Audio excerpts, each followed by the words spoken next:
आज की इस कक्षा का विषय है भाषा विज्ञान की परिभाषा, क्षेत्र तथा अध्ययन की दिशाएं। आधुनिक दिशाएं लिखा हुआ है, ठीक है। अध्ययन की दिशाएं हैं, ये आधुनिक भी हो सकती हैं और पहले से जो चली आ रही हैं हम थोड़ा बहुत उसकी भी बात करेंगे। जैसा कि आप लोगों से अभी मैं बात कर रही थी और आप लोगों ने मुझे बताया कि आप लोगों ने शब्द के बारे में थोड़ा सा जाना, थोड़ा वाक्य के बारे में जाना, थोड़ा अर्थ के बारे में जाना, अर्थ परिवर्तन की दिशाओं के बारे में भी जाना थोड़ा सा। तो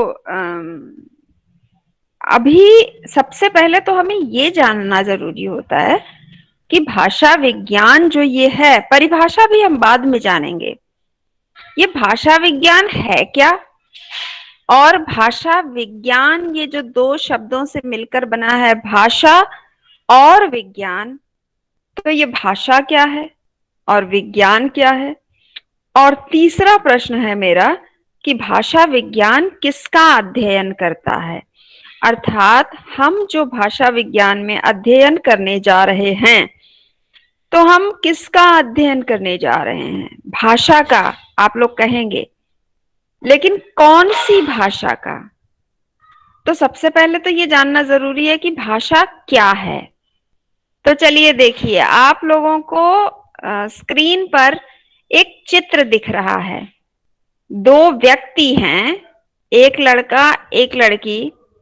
वह देखो, यहां पर दिखाया तो गया है कि दो लोग हैं, वो शायद बात करना चाह रहे हैं, लेकिन अब ये कॉल आउट्स जो हैं, ये जो आप देख रहे हैं, ये एकदम खाली है। अर्थात इसका मतलब ये है कि वह बोल नहीं रहे हैं, उनके मुंह से कोई भी शब्द उच्चरित नहीं हो रहा है। तो जब शब्द उच्चरित नहीं हो रहा है और ये जो उनके मस्तिष्क में कुछ कुछ विचार हैं, यहां भी कुछ कुछ विचार हैं, कुछ है, ये आश्चर्य विस्मय सूचक चिन्ह है और ये प्रश्न सूचक चिन्ह है। शायद इसको कोई प्रश्न है, शायद इसको किसी बात पर आश्चर्य है, लेकिन वो बोल नहीं रहे हैं, उनके मुंह से कोई शब्द नहीं निकल रहा है। तो क्या इस प्रकार की भाषा को समझा जा सकता है? क्या इसे हम भाषा कह सकते हैं? उत्तर हम बाद में देंगे। अब आइए चलते हैं, एक और चित्र मैं आप लोगों को दिखाती हूँ। यहां पर देखिए, कुछ बच्चे हैं जो एक खेल खेल रहे हैं। अब ये कौन सा खेल खेल रहे हैं और ये जिस तरह से जोड़ रहे हैं उंगलियों को, इसका क्या अर्थ होता है? क्या ये भाषा है? प्रश्न है, इसका भी उत्तर अभी नहीं दूंगी मैं, सोचिए तब तक आप लोग। एक और चित्र देखिए, और वो चित्र है ये देखिए, एक बहुत ही वृद्ध व्यक्ति का हाथ है, एक ही हाथ है, और दूसरा किसी ने अपने दोनों हाथों से उस वृद्ध के हाथों को ऐसा लग रहा है जैसे सहारा दे रखा है, क्योंकि ये हाथ मिलाना तो है नहीं, इसे हम हाथ मिलाना नहीं कहेंगे, ऐसा लग रहा है जैसे ये सहारा दे रखा है। क्या ये भाषा है? प्रश्न है। और एक और चित्र देखिए, ये देखिए, इसके मुंह से ध्वनि तरंगे निकल रही हैं। तो ये ध्वनि तरंगों से जो ध्वनियां निकल रही हैं, क्या इसे हम भाषा कहते हैं? प्रश्न है। चलो हम वापस चलते हैं, पहली स्लाइड जो थी हमारी, जो पहला चित्र मैंने दिखाया था आप लोगों को। अब आप लोग याद रखिए, ध्यान रखिए कि जब हम भाषा विज्ञान पढ़ रहे हैं तो भाषा विज्ञान में हम किस प्रकार की भाषा का अध्ययन करते हैं, ये स्पष्ट होना बहुत आवश्यक है। क्योंकि अभी आप ही ने बताया कि आप शब्द पढ़ रहे हैं, आप वाक्य पढ़ रहे हैं, आप अर्थ परिवर्तन की दिशाएं भी आपने पढ़ना शुरू कर दिया है। तो आपको ये पता होना चाहिए कि ये भाषा है, और क्या भाषा विज्ञान इस प्रकार की भाषा का अध्ययन करता है जिस प्रकार की भाषा या जिस प्रकार के उदाहरण आपको जो बाकी के 3 यूनिट्स हैं, जो बाकी की 3 इकाइयां हैं उसमें जो पढ़ाई जा रही हैं, क्या वहां पर जो बताया जा रहा है भाषा विज्ञान उसका अध्ययन करता है या नहीं करता है। जो भी है, अब हम और आप इसकी चर्चा करते हैं, फिर देखते हैं। तो देखिए, ये 2 लोग हैं, और 2 लोग अगर आमने सामने हैं, उनके मस्तिष्क में कुछ विचार हैं, दोनों के मस्तिष्क में कुछ विचार हैं, लेकिन वह अपने विचारों को व्यक्त नहीं करते हैं। तो वहां पर भले ही वह किसी दूसरे माध्यम से या एक दूसरे के बहुत निकटतम संबंधी हैं और बोले भी एक दूसरे की बात समझ जाते हों वो, लेकिन फिर भी इस प्रकार की भाषा का अध्ययन भाषा विज्ञान नहीं करता है। आप लोग मेरी बात ध्यान से सुनिएगा। अब इसको क्या कहते हैं हम भाषा विज्ञान की दृष्टि में? जो भाषा अथवा विचार भाव मस्तिष्क में ही है, व्यक्त नहीं हुआ है, तो उसे हम कहते हैं अव्यक्त भाषा। और भाषा विज्ञान अव्यक्त भाषा का अध्ययन नहीं करता है, क्योंकि वहां तो स्पष्ट ही नहीं है कि शब्द क्या है, अर्थ क्या है, वाक्य क्या है। इसलिए भाषा विज्ञान इस तरह की भाषा का अध्ययन नहीं करता है। दूसरा चित्र मैं दिखाती हूं आप लोगों को। ये खेल की भाषा है। बच्चे खेल रहे हैं, बच्चों ने अपनी उंगलियां जोड़ रखी हैं एक दूसरे के साथ, लेकिन ये भाषा मैं नहीं समझ पा रही हूं, आप भी नहीं समझ पा रहे हैं। यहां शब्द नहीं है, अर्थ नहीं है, वाक्य नहीं है, ये सिर्फ और सिर्फ कुछ संकेत है। इस भाषा का अध्ययन भी भाषा विज्ञान नहीं करता है। तीसरी, ये भी भाषा है, संवेदना की भाषा है। जैसा कि अभी थोड़ी देर पहले मैंने कहा था, हम कभी कभी किसी को सहारा देने के लिए हम शब्दों का इस्तेमाल नहीं करते हैं। जैसे कभी कभी होता है, मेरा मित्र बड़ा दुखी है मान लो, और वो बहुत दुखी है, मैं जाती हूँ, मैं कुछ बोल नहीं सकती हूँ उसे देखकर। अगर मैंने उसके कंधे पर सिर्फ अपना हाथ रख दिया तो वो भी भाषा है, संवेदना की सांकेतिक भाषा है। लेकिन और ये देखिए, ये किसी कोई वृद्ध है ऐसा समझा जा सकता है, वो असहाय या असमर्थ महसूस कर रहा है, उसे किसी ने अपने दोनों हाथों से इस तरह सहारा देकर शायद ये प्रकट करने का प्रयास किया है कि आप अकेले नहीं हैं, हम हैं ना।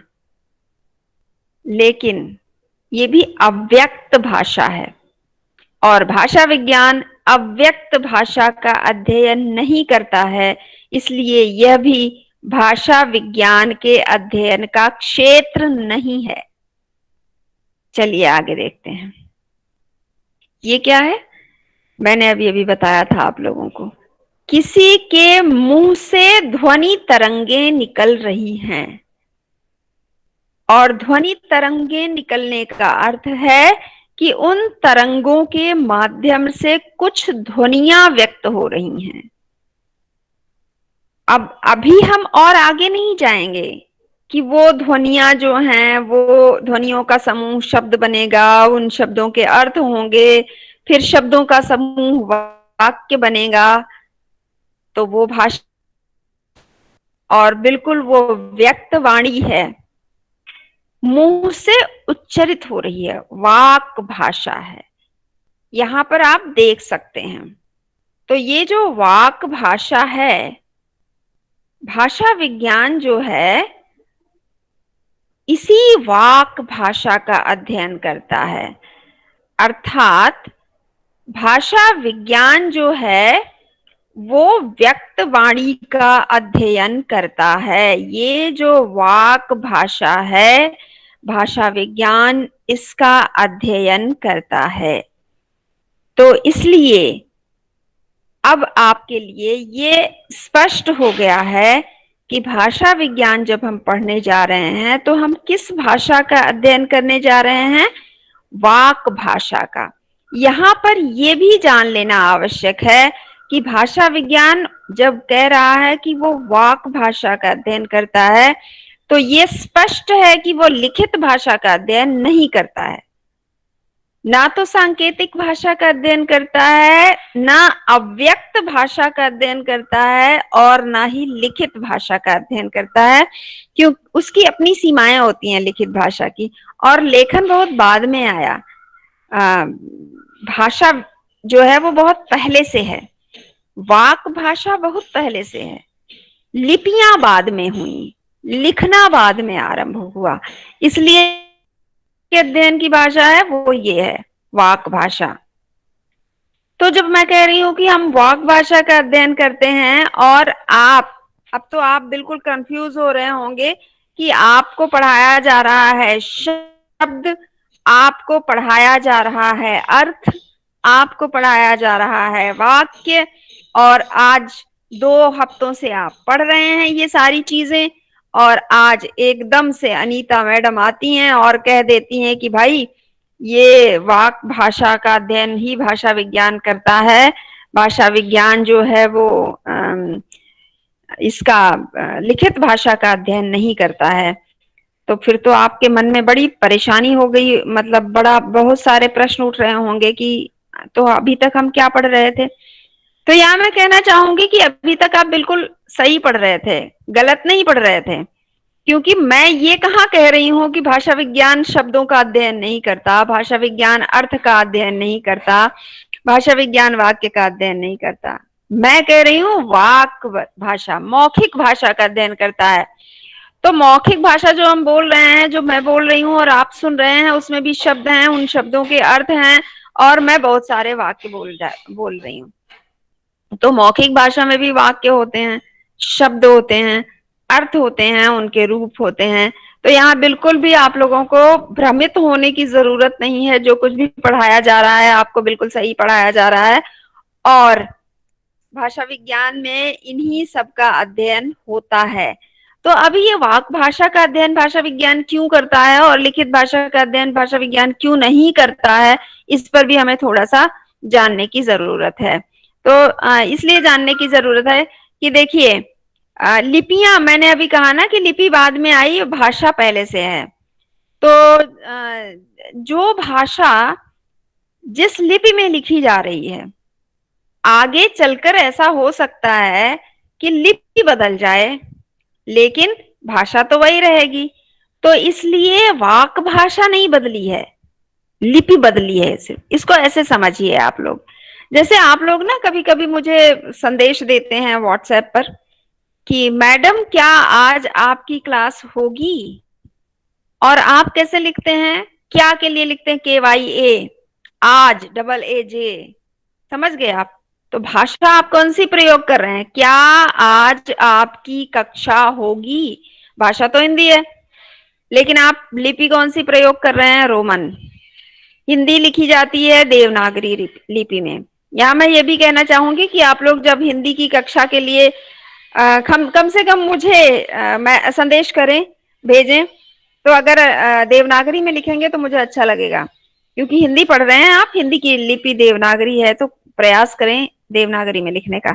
खैर, भाषा तो हिंदी ही है वो, लेकिन आप लिख रहे हैं रोमन में। हिंदी के लिए देवनागरी लिपि का ही प्रयोग होना चाहिए। ये भारत के संविधान में भी है कि भारत की राजभाषा हिंदी होगी, जिसकी लिपि देवनागरी होगी। तो इस हिसाब से जो देवनागरी में नहीं लिखी जा रही है वो तो देखने से अंग्रेजी लग सकती है, रोमन में लिखा जा रहा है, लेकिन जब उसे बोला जाएगा, उसका उच्चारण किया जाएगा, तब वह हिंदी होगी। और यही कारण है कि किसी प्रकार की असुविधा ना हो समझने में, किसी प्रकार का भ्रम ना रहे, इसलिए भाषा विज्ञान सबसे पहले यह स्पष्ट करता है कि भाषा विज्ञान वाक भाषा का अध्ययन करता है, उच्चरित भाषा का अध्ययन करता है, लिखित भाषा का अध्ययन भाषा विज्ञान नहीं करता है। मुझे लगता है मेरी ये बात आपको यहाँ पर स्पष्ट हो रही है। आगे चलते हैं। तो सब हमने ये तो जाना कि भाषा विज्ञान किसका अध्ययन करता है। अब हम जान लेते हैं कि भाषा है क्या।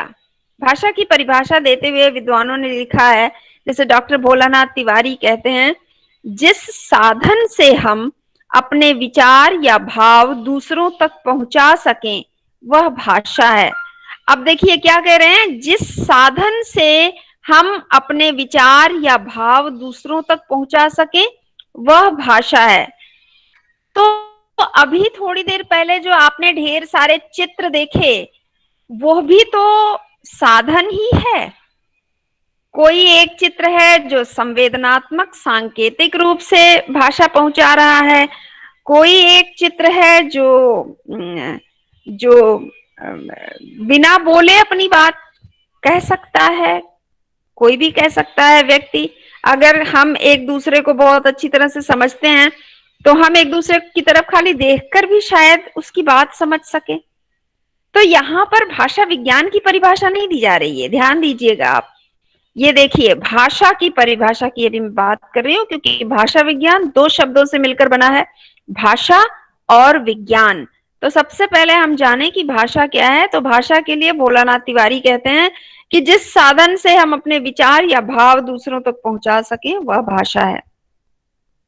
और बाबूराम सक्सेना कहते हैं, जिन ध्वनि चिन्हों द्वारा मनुष्य परस्पर विचार विनिमय करता है। ध्वनि चिन्ह, ये जो शब्द हैं ये थोड़े पारिभाषिक तकनीकी शब्द हैं भाषा विज्ञान के विद्यार्थियों के लिए, याद रखिएगा, क्योंकि मैं बार बार इन शब्दों का प्रयोग करूंगी। ध्वनिया, ध्वनि चिन्ह, वर्ण, इस तरह के शब्दों का प्रयोग किया जाएगा।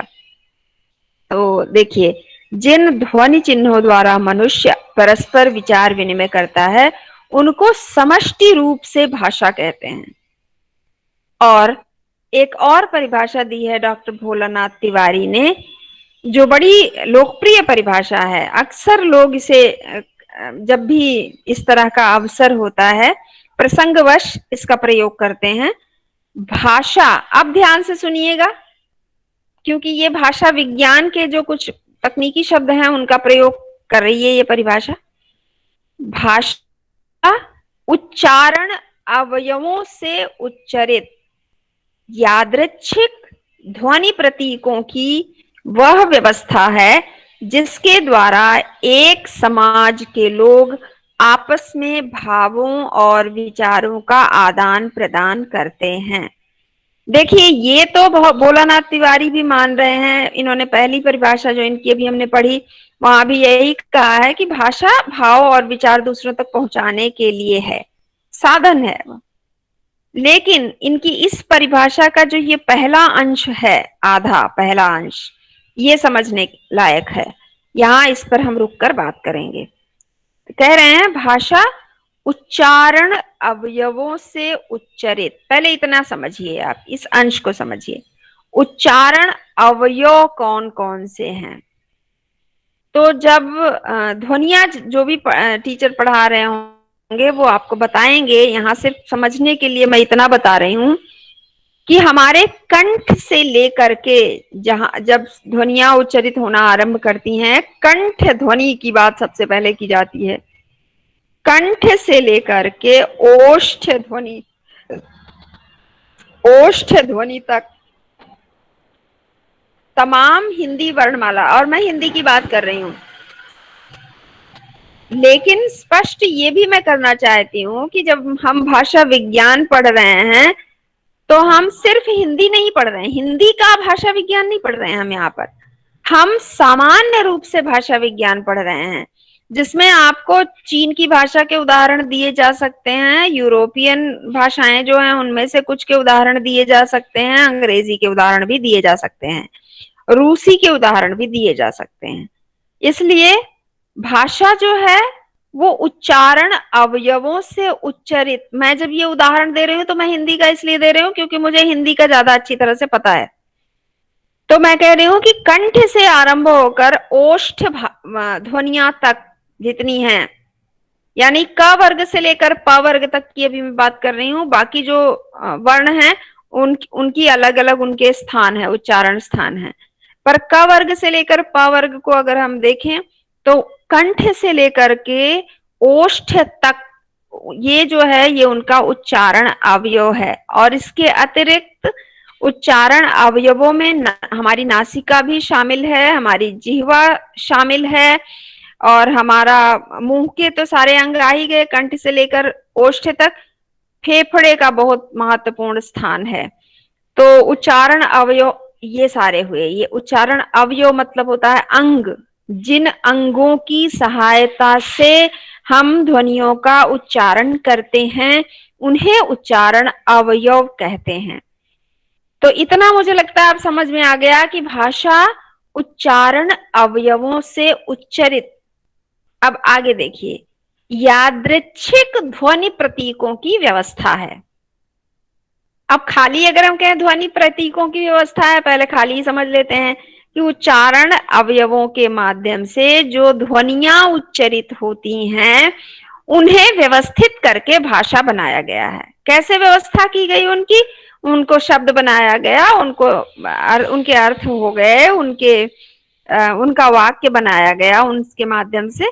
तो ये एक प्रकार की व्यवस्था बना दी गई, ध्वनि प्रतीकों की व्यवस्था। लेकिन कहा क्या जा रहा है? यादृच्छिक ध्वनि प्रतीकों की व्यवस्था। यादृच्छिक को अंग्रेजी में कहते हैं आर्बिट्रेरी, और हिंदी में अगर इसको समझना हो इस शब्द को तो इस शब्द का संधि विच्छेद कर दीजिए आप। यादृच्छिक, यद ऐच्छिक, यादृच्छिक, जैसी इच्छा की गई। कहां? अभी अभी मैंने कहा हम सिर्फ हिंदी का भाषा विज्ञान नहीं पढ़ रहे हैं, हम भाषा विज्ञान पढ़ रहे हैं, सामान्य रूप से भाषा विज्ञान। तो जैसी इच्छा की गई कहां?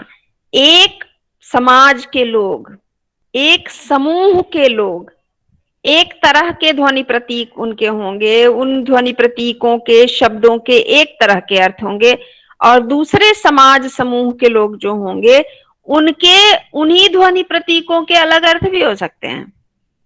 इसे ऐसे समझिए, जैसे किसी ने देखा केला। अब केला मैं बोल रही हूं उसको केला क्योंकि हिंदी में उसके लिए जो ध्वनि प्रतीक बना दिए गए हैं, जिन ध्वनि प्रतीकों की व्यवस्था की गई है वह है केला।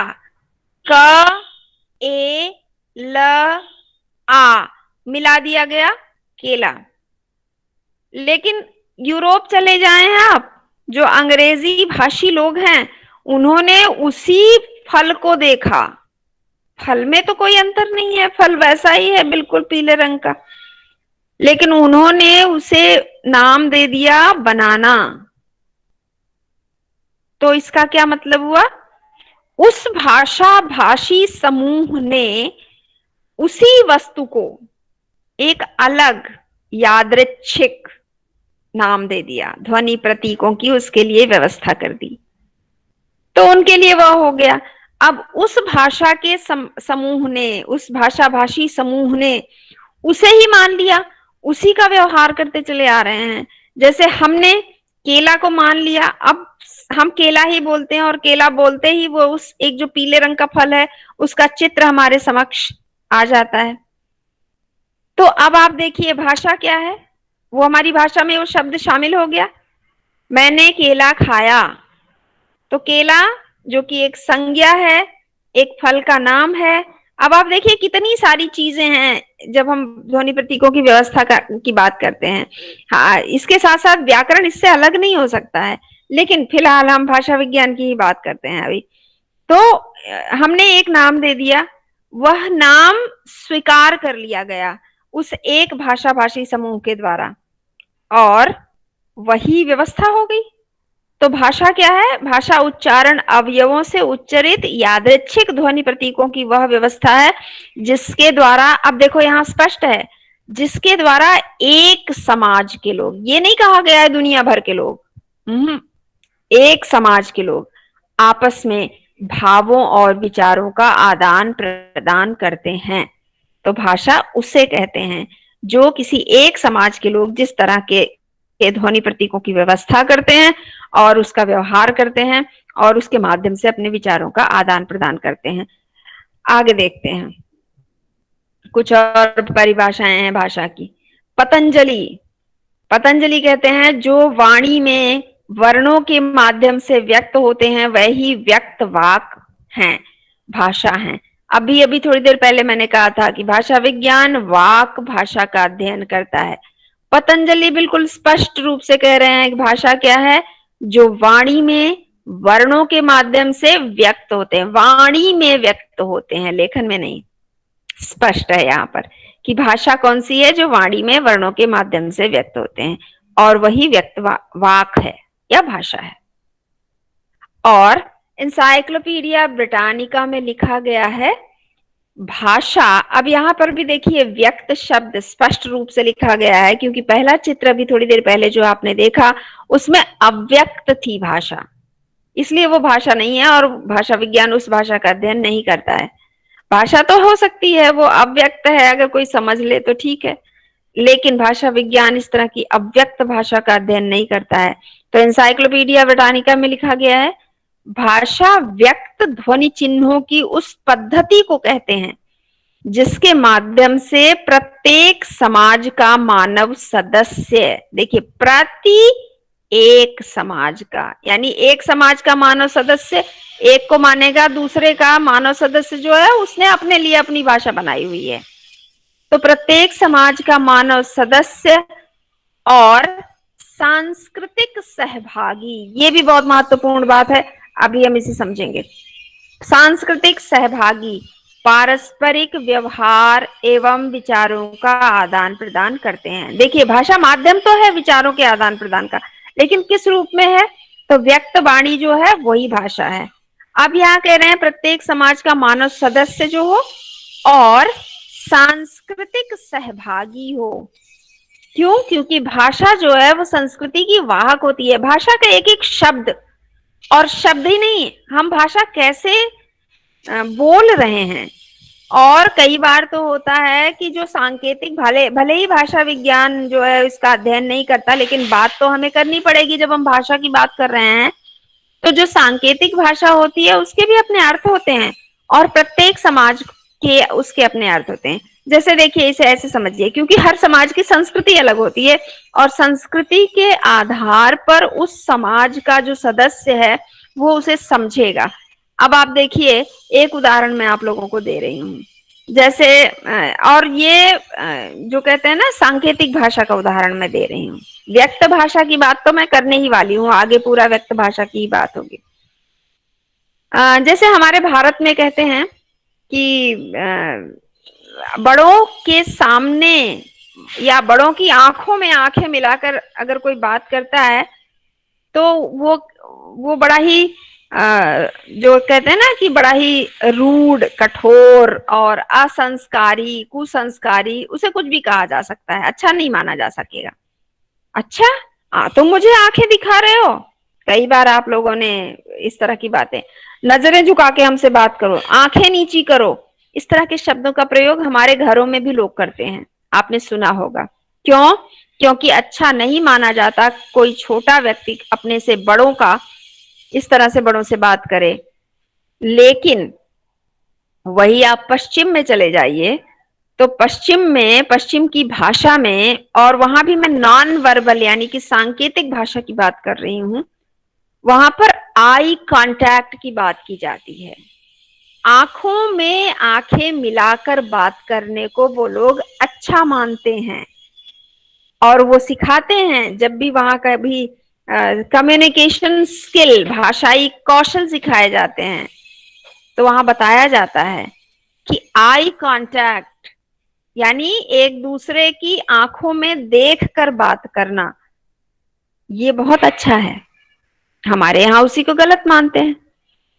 इसीलिए ये परिभाषा बड़ी पूर्ण परिभाषा है भाषा की कि एक समाज के मानव के सदस्य हो एक शर्त है। दूसरी शर्त है कि सांस्कृतिक सहभागिता हो उनमें आपस में, वो एक दूसरे एक वो उस संस्कृति को समझते हो, या वो दोनों एक ही संस्कृति को मानते हो, तो ही उनकी भाषा एक होगी। तो भाषा हम उसे कहते हैं जो व्यक्त होती है, जो ध्वनिक चिन्हों की एक व्यवस्था होती है, जिसे जो प्रत्येक समाज की अपनी भाषा होती है, उनकी अपनी संस्कृति के अनुसार भाषा होती है। अब आगे देखते हैं कि भाषा विज्ञान क्या है। भाषा तो हमने जान लिया, अब भाषा विज्ञान क्या है। विज्ञान का अर्थ होता है विशेष ज्ञान। तो एक ऐसा विषय जिसमें भाषा का विशेष प्रकार से अध्ययन किया जाता है, वह भाषा विज्ञान है। अब जैसे यहां देखिए लिखा गया है भाषा विज्ञान क्या है, तो कहा गया है कि भाषा विज्ञान भाषा के अध्ययन की वह शाखा है जिसमें भाषा की उत्पत्ति, स्वरूप, विकास आदि का वैज्ञानिक एवं विश्लेषणात्मक अध्ययन किया जाता है। तो अब आपको यह स्पष्ट हो जाना चाहिए कि भाषा में किसका अध्ययन किया जाता है। भाषा में, भाषा विज्ञान में भाषा की उत्पत्ति कब हुई, कैसे हुई होगी, कैसे इसका विकास हुआ, उसका स्वरूप उस समय कैसा था, अभी कैसा है, और विकास के इस क्रम में क्या परिवर्तन आ रहा है। अभी आप लोगों ने कहा ना, आप अर्थ परिवर्तन की दिशाएं पढ़ रहे हैं, तो परिवर्तन की दिशाएं पढ़ रहे हैं आप।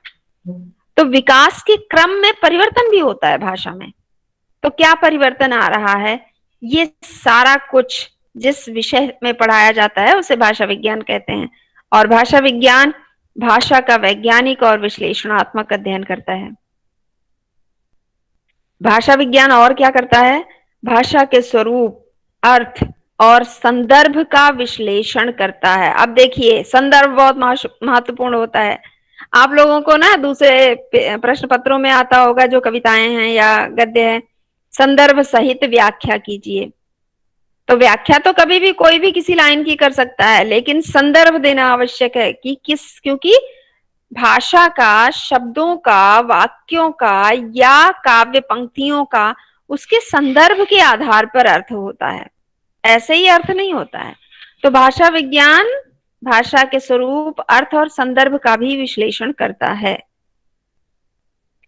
और डॉक्टर भोलानाथ तिवारी कहते हैं भाषा के वैज्ञानिक अध्ययन को ही भाषा विज्ञान कहते हैं। वो बिल्कुल सीधे सीधे कह देते हैं वैज्ञानिक अध्ययन, और इसी वैज्ञानिक अध्ययन को यहाँ समझाकर कहा गया है कि वैज्ञानिक अध्ययन क्या क्या अध्ययन करता है और किस प्रकार, यानी विश्लेषणात्मक किस किस ढंग से अध्ययन करता है, तो विश्लेषणात्मक अध्ययन करता है।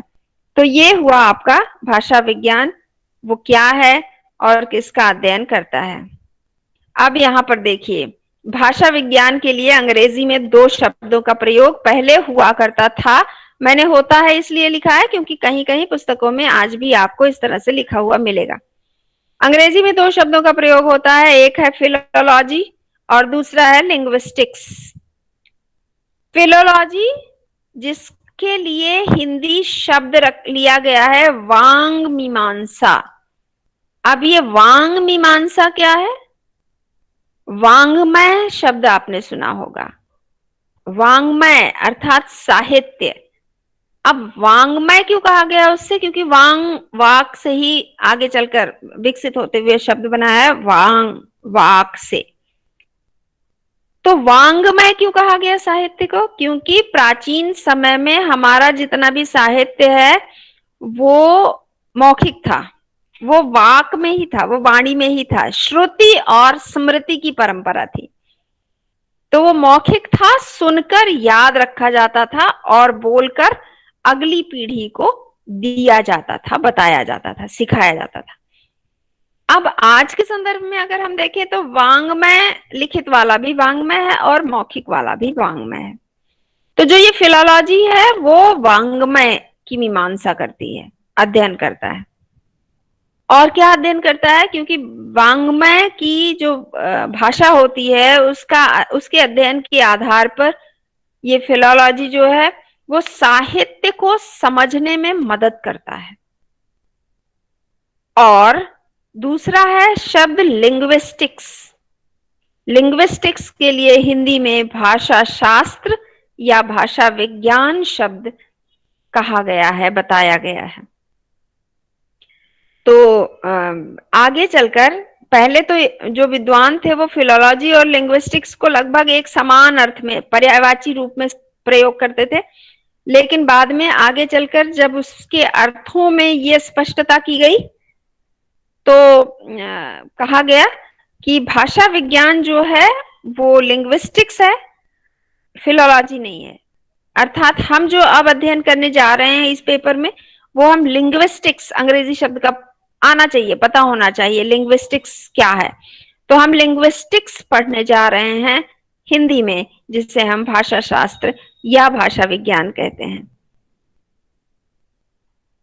भाषा विज्ञान क्या है? ये एक है विद्वान भाषा विज्ञान के वर्तमान समय में जो बहुत काम कर रहे हैं और कर चुके हैं भाषा विज्ञान पर, और जो केंद्रीय हिंदी संस्थान के सेवानिवृत्त निदेशक हैं।